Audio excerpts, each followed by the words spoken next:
right? This individual who said, Abu Ameenah Bilāl Phillips, he said that from the mujaddideen of this era, from the revivers of the religion of this era, we have Al-Mawdudi and Al-Albani. How is that possible? How is that even ma'aqul? How can you even intellectually absorb that? You're going to put Mawdudi, who denied the coming of the Dajjal. He said even though the hadith of the Dajjal are authentic, and they are reported in Bukhari and Muslim and in the books of all of the books, it is reported Dajjal will appear. And the companions, the Messenger of Allah used to speak about it, and they used to look for the Dajjal in the orchards of Medina. He said, however, 13 centuries have gone by, still no Dajjal. So we come to the conclusion there is no such thing. All of these hadith leave them. That's just one of his problems. What he accused the great prophets of Allah of being like dictator, like Yusuf alayhi salam. He's like a dictator, like Mussolini and other terminology like this. He said Mawdudi is a mujaddid. So I found some of his errors, and I knew his errors wallahi for about over 20 years. And the brothers used to tell him, and the brothers used to advise him. When he was asked about the Asha'ira, these people who deny the attributes of Allah, he said, leave them, this is their ijtihad. He was asked about Safar and Salman. He said, they are from our mashayikh and from our ulama. Safar al-Hawali, Salman al-Awda, about whom Shaykh bin Baz said that their tapes should be prevented, their khutub should be prevented, their durus, they should not be allowed to be not allowed to deliver their durus, because they are callers to fitna and corruption in this land. He says they are from Ahlul Sunnah and they are from the Salafi scholars. This is Bilāl Phillips. Bilāl Phillips, the hadith of Allah's Messenger sallallahu alaihi wasallam, when the Messenger of Allah said that indeed the sun rises every morning from the east, and then it travels through the sky up until it reaches its highest point. Then it sets and it dips and it sets in the west. And then it makes sajda under the arsh of Allah. And then it seeks permission from Allah to proceed, so it may again rise from the east. Hadith Bukhari. Then in the narration it says, up until a day comes when he will make sajda under the arsh of Allah, the sun. And when it makes sajda under the arsh of Allah, it will seek permission to proceed and again rise in the east.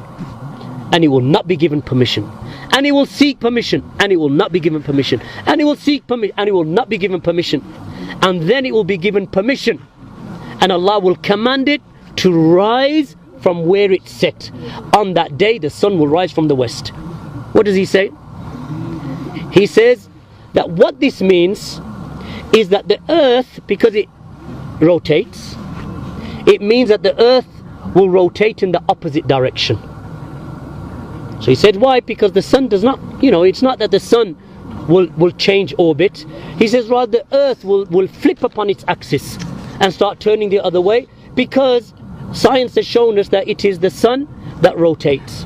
What did Allah's Messenger say? Allah will command the sun to rise, not the earth to change upon its axis. And how many more errors we found? His praise of Muhammad Qutb, his praise of Sayyid Qutb. What he said in Sweden, in a lecture in Sweden, they said to him, what about this distinction between Sunni and Shia? He said, either you are a Muslim or you're not a Muslim. So now, I wrote to him, I think it was about 9 page or whatever, several pages. I wrote to him, and I said privately, these are your errors, and you should rectify them, because your books are, he has in Fundamentals of Tawheed, in there he says that it is an obligation upon those who don't have knowledge and they cannot rectify the rulers, that they at the very least that they openly speak out against the oppression of the rulers and the rulers not judging by what Allah has revealed. Of course, this is the aqeedah of the Khawarij. So I put all of that in 9 pages. He responded stubbornly, I don't have to do anything, I don't have to do this, you're just attacking me, and this is I am this and I am that, and anyway it doesn't matter, because even if some of those books I wrote them 20 years ago, they are old books, but even so, Muhammad Qutb, I still believe you can benefit from him.